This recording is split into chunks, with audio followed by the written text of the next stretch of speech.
ಮುಂಗೋಪಿ ಕೋಪಿಷ್ಟ ಅಂದ ತಕ್ಷಣ ಮುಗಿಲಿಲ್ಲ. ಈಗ ಯಾವ ಕಾರಣದಿಂದ ಕೋಪ ಬರ್ತದೆ? ಕೋಪ ಬರ್ತಾ ಇದ್ದಾಗ ಅವನಿಗೆ ಸರಿಯಾದ ರೀತಿಯಿಂದ ಯೋಚನೆ ಮಾಡೋಕ್ಕಾಗಲ್ಲ. ಯಾವ ಸಲಹೆಗಳನ್ನು ಕೊಡ್ಬೋದು? ಕೋಪ ಅನ್ನೋದು ಸ್ವಭಾವ ದೋಷ. ಕೋಪ ಬಂದ್ರೆ ಮಾನಸಿಕ ರೋಗನ? ಕೋಪ ಕಡಿಮೆ ಮಾಡೋಕೆ ಯಾವ ಮೆಡಿಸಿನ್ಸು ಇಲ್ಲ. ನಮಸ್ಕಾರ. ನಾವು ಕೋಪವನ್ನು ಹೇಗೆ ಹತೋಟಿಯಲ್ಲಿಟ್ಟುಕೊಳ್ಳುವುದು? ನೋಡಿ, ಬಹಳ ಜನಕ್ಕೆ ಕೋಪ ಬರ್ತಾ ಇರ್ತದೆ. ಕೋಪ ಬಂತು ಅಂತಂದ್ರೆ ಕೆಲವರು ಅವನು ಮುಂಗೋಪಿ ಬಿಡೋ, ಏನು ಪ್ರಯೋಜನ ಇಲ್ಲ, ಅವನು ಕೋಪಿಷ್ಟ, ಅವನು ಪ್ರಯೋಜನ ಇಲ್ಲ ತನ್ನೋ ನಂಬಿಕೆಗಳು ಬಹಳ ಜನರಲ್ಲಿವೆ. ಅದು ನಿಜ. ಅವನು ಮುಂಗೋಪಿ ಆಗಿರ್ತಾನೆ, ಕೋಪಿಷ್ಟನಾಗಿರ್ತಾನೆ. ಮುಂಗೋಪಿ ಕೋಪಿಷ್ಟ ಅಂದ ತಕ್ಷಣ ಮುಗಿಲಿಲ್ಲ ಅಲ್ಲಿಗೆ. ಅಥವಾ ಅದು ಮಾನಸಿಕ ರೋಗನೂ ಆಗಲ್ಲ. ಅವನಿಗೆ ಚಿಕಿತ್ಸೆನೂ ಕೊಡ್ಸಕ್ಕೆ ಹೋಗಲ್ಲ, ಯಾರೂ ಬೇಕಾಗಿಲ್ಲ ಚಿಕಿತ್ಸೆ. ಆದರೆ ಈ ಥರದ ಕೋಪ ಇರುವಂಥ ವ್ಯಕ್ತಿಯೆಲ್ಲ ಉಂಟಾಗುವ ಕೋಪನ ಕಡಿಮೆ ಮಾಡೋದಕ್ಕೆ ಸಾಧ್ಯತೆ ಇದೆ. ಅದು ಅಲ್ಲದೆ ಅವನು ಕಡಿಮೆ ಮಾಡ್ಕೊಳ್ಳೋಕ್ಕೆ ಪ್ರಯತ್ನ ಮಾಡಬೇಕು. ಯಾಕೆ ಅಂದರೆ ಕೋಪ ವ್ಯಕ್ತಿಗೆ ಬರ್ತದೆ, ಆದರೆ ಅವನ ಸುತ್ತಮುತ್ತಲು ಇರೋರು ಎಲ್ಲರಿಗೂ ಅದರಿಂದ ಬಹಳಷ್ಟು ನೋವಾಗ್ತದೆ. ನೀವು ನೋಡಿ, ಬೇಕಾದ್ರೆ ಯಾರಾದರೂ ಕೋಪಿಷ್ಟ ಇದ್ರು ಅಂತಂದ್ರೆ ಅವ್ರ ಎದುರಿಗೆ ಹೋದರೆ ನಿಮಗೆ ಬಹಳ ಹಿಂಸೆ ಆಗ್ತದೆ. ಅವ್ರು ಹೇಳೋದು ನಿಮಗೆ ಇಷ್ಟ ಆಗೋದಿಲ್ಲ. ಸರಿಯಾಗಿ ಹೇಳ್ತಿರಲ್ಲ ಅವರು. ಎಷ್ಟೋ ಸರಿ ಕೋಪ ಮಾಡ್ಕೊಂಡವರು ಸರಿಯಾಗಿ ಯೋಚನೆ ಮಾಡೋಕ್ಕಾಗೋದೇ ಇಲ್ಲ ಅವ್ರಿಗೆ. ಅದರಿಂದ ನೀವು ಸಾಧ್ಯವಾದಷ್ಟು ಕೋಪ ಇರೋದನ್ನ ಕಂಟ್ರೋಲ್ ಮಾಡ್ಕೋಬೇಕು. ಕೋಪ ಬರ್ತಾ ಇರೋರಿಗೆ ಸಲಹೆ ಕೊಡಬೇಕು, ಕೋಪ ಮಾಡ್ಕೋಬೇಡಿ ಅಂತ, ಅಥವಾ ಅದನ್ನು ಹೇಗೆ ಸರಿ ಮಾಡ್ಕೋಬೇಕು ಅನ್ನೋದನ್ನು ಹೇಳಬೇಕು. ಅದರಿಂದ ಕೋಪದ ಬಗ್ಗೆ ನೀವು ಸ್ವಲ್ಪ ಗಮನ ಕೊಡಬೇಕಾಗತ್ತೆ. ಆಯಿತು, ಈಗ ಯಾವ ಕಾರಣದಿಂದ ಕೋಪ ಬರ್ತದೆ? ಸಾಮಾನ್ಯವಾಗಿ ದಿನನಿತ್ಯದ ವಿಷಯದಲ್ಲಿ ನಾವು ಯಾವುದೋ ವಿಷಯ ಒಪ್ಕೊಳ್ಳದೆ ಇದ್ದಾಗ ನಮಗೆ ಕೋಪ ಬರ್ತದೆ. ದಿನನಿತ್ಯದ ವಿಷಯದಲ್ಲಿ ಒಪ್ಕೊಳ್ಳದೆ ಇದ್ದಾಗ ಕೋಪ ಬರೋದಲ್ಲದೆ ಎಷ್ಟೋ ಸರಿ ನಾವು ಆ ವಿಷಯನ ನಮಗಿಷ್ಟ ಆಗೋದೇ ಇಲ್ಲ, ಅದಕ್ಕೆ ಕೋಪ ಬರ್ತದೆ. ನನಗಿಷ್ಟ ಆಗದೆ ಇರ್ಬೋದು, ಆದ್ರೆ ಬೇರೆಯವ್ರಿಗೆ ಇಷ್ಟ ಆಗೋದಾದ್ರೆ ಅದನ್ನು ನಾವು ಒಪ್ಕೋಬೇಕಾಗತ್ತೆ. ಎಷ್ಟೋ ಸಲ ನಾವು ನನಗೂ ಇಷ್ಟ ಆಗಲ್ಲ, ಅವ್ರಿಗೂ ಇಷ್ಟ ಆಗಲ್ಲ, ಆ ವಿಷಯನ ಚರ್ಚೆ ಮಾಡೋದೇ ಬೇಡ ಅಂತ ಬಿಟ್ಟು ಹೋಗ್ಬಿಡ್ತಾರೆ. ಆ ಥರ ಮಾಡೋದ್ರ ಬದಲು ನನ್ನ ನಂಬಿಕೆ ಇಷ್ಟು, ನನಗಿಷ್ಟ ಇದನ್ನ ನಾನು ಮಾಡ್ತೀನಿ, ಇದನ್ನ ಅವ್ರು ಮಾಡಲ್ಲ, ಬಿಡ್ಲಿ ಅಂತ ಅನ್ನೋದನ್ನ ನಾವು ಹೊಂದಾಣಿಕೆಯಿಂದ ಮುಂದೆ ಹೋಗ್ಬೇಕು. ಕೋಪ ಬರೋ ವ್ಯಕ್ತಿಗೆ ಕೋಪ ಬಂದಾಗ ಅವನ ಜೊತೆಗೆ ನೀವು ಸಾಧ್ಯವಾದಷ್ಟು ಸಮಾಧಾನದಿಂದ ವರ್ತಿಸ್ಬೇಕು. ಅವನನ್ನ ಕೋಪ ಕಂಟ್ರೋಲ್ ಮಾಡೋದಕ್ಕೆ ಆಗೋದಿಲ್ಲ ಅವನಿಗೆ. ಆಮೇಲೆ ಕೋಪ ಬರ್ತಾ ಇದ್ದಾಗ ಅವನಿಗೆ ಸರಿಯಾದ ರೀತಿಯಿಂದ ಯೋಚನೆ ಮಾಡೋಕ್ಕಾಗಲ್ಲ. ಯೋಚನೆ ಮಾಡೋಕ್ಕಾಗದೇ ಇದ್ದಾಗ ನಿಮಗೆ ಯಾವ ವಿಷಯ ಸರಿಯಾಗಿ ಹೇಳ್ಬೇಕು ಅಂತ ಅನ್ನೋದು ಅವ್ನಿಗೆ ಗೊತ್ತಾಗೋದೇ ಇಲ್ಲ.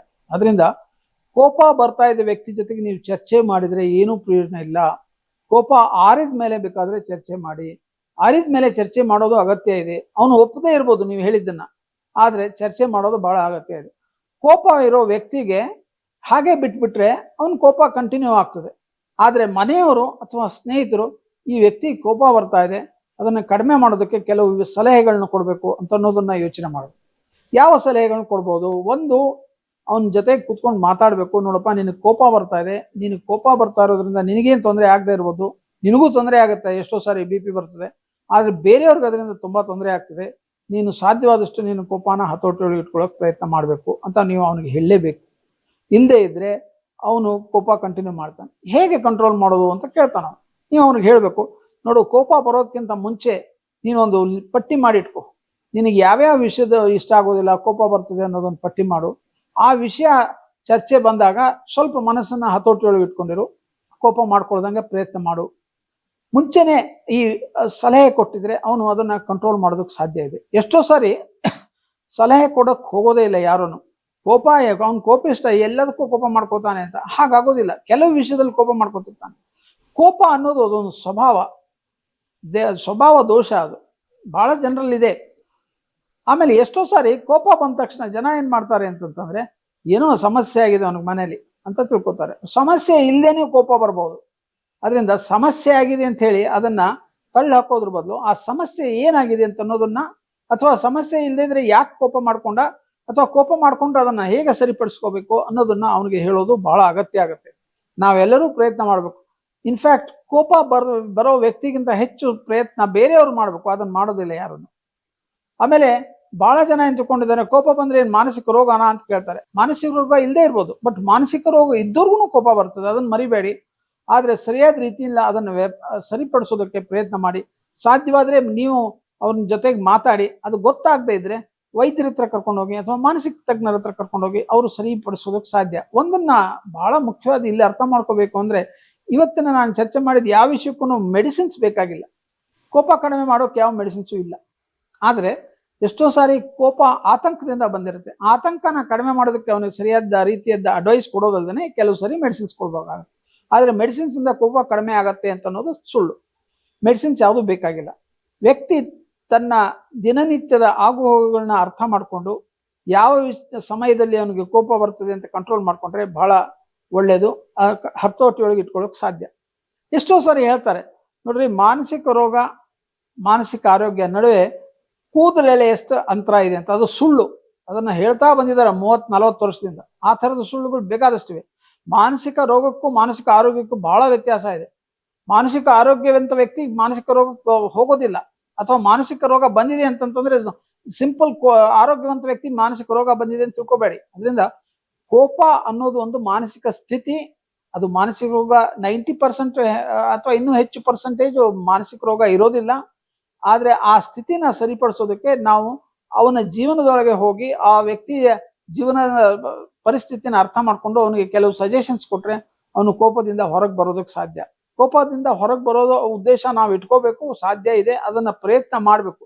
ಬಹಳಷ್ಟು ಜನ ಅದನ್ನ ಪ್ರಯತ್ನ ಮಾಡೋದಿಲ್ಲ. ಯಾಕೆ ಅಂತಂದ್ರೆ ಬಹಳಷ್ಟು ಜನ ಎಂತ ಪಿಕ್ಚರ್ನಲ್ಲಿ ತೋರಿಸ್ತಾರಲ್ಲ, ಕೋಪ ಬರ್ತದೆ ಅಂತಂದ್ರೆ ಮಾನಸಿಕ ರೋಗಿ ಅಂತ ತಿಳ್ಕೊತಾರೆ. ಮಾನಸಿಕ ರೋಗದ ಬೇರೆ ಚಿಹ್ನೆಗಳಿವೆ, ಆದ್ರೆ ಇದನ್ನೂ ಒಂದು ಚಿಹ್ನೆ ಅಂತ ರೆಕಗ್ನೈಸ್ ಮಾಡ್ಬಿಡ್ತಾರೆ. ಬಟ್ ವೆರಿ ರೇರ್ಲಿ ಮಾನಸಿಕ ರೋಗ ಇದ್ದಾಗ ಕೋಪ ಬರೋದು ಕಂಡು ಬರ್ತದೆ. ಅದರಿಂದ ಕೋಪನ ನಾವೇ ಹತೋಟಿ ಮಾಡ್ಕೋಬೇಕು, ಹತೋಟಿಯೊಳಗೆ ಇಟ್ಕೋಬೇಕು. ನಮ್ಮ ಆರೋಗ್ಯನ ಸುಧಾರಿಸ್ಕೋಬೇಕು, ಜೊತೆಗೆ ನಮ್ಮ ಒಡನಾಟಗಳನ್ನ ಸುಧಾರಿಸ್ಕೊಳ್ಳೋಕೆ ಸಾಧ್ಯ ಇದೆ. 4 ಜನದ ಜೊತೆ ಮಿಕ್ಸ್ ಆಗೋದಕ್ಕೆ ಸರಿಯಾಗಿರ್ತದೆ. ಯಾಕಂತಂದ್ರೆ ಈ ನಮ್ಮ ಜಗತ್ತಿನಲ್ಲಿ ನಮ್ಮ ತರ ಇರೋರು ಯಾರೂ ಇರೋದಿಲ್ಲ. ಬೇರೆಯವರು ಎಲ್ಲರೂ ಬೇರೆ ತರ ಇರ್ತಾರೆ. ಆದ್ರೆ ಅವರು ಯಾವ ತರ ಇರ್ತಾರೋ ಅವ್ರ ಜೊತೆಗೆ ಅಡ್ಜಸ್ಟ್ ಮಾಡ್ಕೊಳ್ಳೋದಾಗ್ಲಿ, ಅವ್ರು ನಮ್ಮ ಜೊತೆಗೆ ಅಡ್ಜಸ್ಟ್ ಮಾಡ್ಕೊಳ್ಳೋದಾಗ್ಲಿ ಮಾಡೋದ್ರಿಂದ ಈ ಕೋಪ, ಈ ಮಾನಸಿಕ ಸಮಸ್ಯೆಗಳನ್ನ ಸರಿಪಡಿಸ್ಕೋಬಹುದು ಅಂತ ನಾನು ಹೇಳ್ತೀನಿ. ನಾನು 86 kg ಇದ್ದವಳು 71 kg ಬಂದಿದ್ದೀನಿ. ವಯಸ್ಸಾದ್ಮೇಲೆ ಸ್ಮಾರ್ಟ್ ಆಗಿ ಕಾಣ್ತೀರ ಅಂದ್ರೆ ಜಿನ್ನಿ. 126 kg ವೇಟ್ ಇದ್ದು ನಾವು ಈಗ 114 kg ಲೆಕ್ಕ ಬಂದಿದ್ದೀವಿ. ಯಾವುದೇ ಸೈಡ್ ಎಫೆಕ್ಟ್ ಆಗಿಲ್ಲ. 84ರಿಂದ 50 kg ಬಂದೆ. ಆಮೇಲೆ ಸಣ್ಣಗೆ ಫಿಟ್ ಆಗಿದ್ದೀನಿ. ಅದಕ್ಕೆ ನಾನು ಯೂಸ್ ಮಾಡ್ತಾ ಇರೋದು ಜೀನಿ ಸ್ಲಿಮ್. 84ರಿಂದ 50 kg ಬಂದೆ. ಆಮೇಲೆ ಸಣ್ಣಗೆ ಫಿಟ್ ಆಗಿದ್ದೀನಿ. ಅದಕ್ಕೆ ನಾನು ಯೂಸ್ ಮಾಡ್ತಾ ಇರೋದು ಜೀನಿ ಸ್ಲಿಮ್. ಸಣ್ಣ ಆಗಕ್ಕೆ ಜೀನಿ ಸ್ಲಿಮ್ ಯೂಸ್ ಮಾಡದೆ ಹೆಲ್ದಿನೂ ಅದೇ. ನೀವು ಸಣ್ಣ ಆಗ್ಬೇಕಾ, ಹೆಲ್ದಿ ಆಗ್ಬೇಕಾ? ಹಾಗಿದ್ರೆ ಜೀನಿ ಸ್ಲಿಮ್ ಯೂಸ್ ಮಾಡಿ. ಸಣ್ಣ ಆಗೋದಕ್ಕೆ ಯಾವುದೋ ಪ್ರಾಡಕ್ಟ್ ಹೇಳ್ತಾ ಇದ್ದಾಳೆ, ಏನಾದರೂ ಸೈಡ್ ಎಫೆಕ್ಟ್ಸ್ ಇದೆ ಅಂತ ಯೋಚನೆ ಮಾಡ್ತಾ ಇದ್ದೀರಾ? ಖಂಡಿತ ಇಲ್ಲ. ಯಾಕಂದ್ರೆ ಇದು ಕೆಮಿಕಲ್ ಫ್ರೀ. ಸಣ್ಣ ಆಗಬೇಕು ಅಂದರೆ ಜೀನಿ ಸ್ಲಿಮ್ ಯೂಸ್ ಮಾಡಿ. ಹೆಚ್ಚಿನ ಮಾಹಿತಿಗೆ ಕೆಳಗೆ ಡಿಸ್ಪ್ಲೇ ಆಗ್ತಿರೋ ನಂಬರ್ಗೆ ಕಾಲ್ ಮಾಡಿ.